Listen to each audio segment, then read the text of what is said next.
Living Low by David Erdos. I live in a bungalowed street, two sides of small terraced houses. As I sit out, my opposite neighbour front gardens, wearing her pruning gloves and primed mask. I may as well live on the moon, or in Douglas Trumbull's Silent Running, and yet without those two robots, my solitary stare turns stars dark. We are now in settlements, it would seem, from some ill-conceived science fiction. Meanwhile, my friend Sarah, a policewoman, is trapped in an unkempt minibus, issuing warnings and returns to Londoners who disobey prescribed strictures, as characters strive to do in a story, while submitting to structures and allowing the author's pen to grace trust.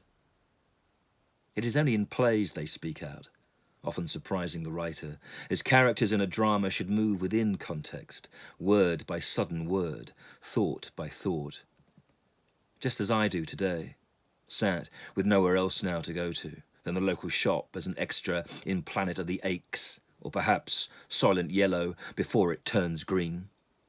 Let's write more.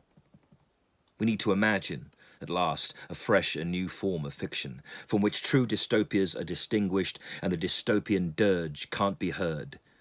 For we are all living now in a shoddy film or TV show. Our books need new binding, so rouse the page, I beseech you, and let the theatre of being never fall prey to what they used to deem as absurd. For those supposedly absurdist writers were not. They simply reimagined conditions.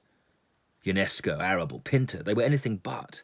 They were realists, and beyond the shallow predicted the message behind wasted words.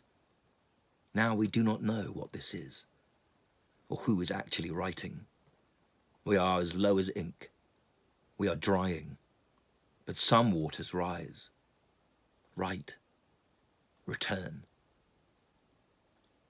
David Erdos, April the 8th, 2020.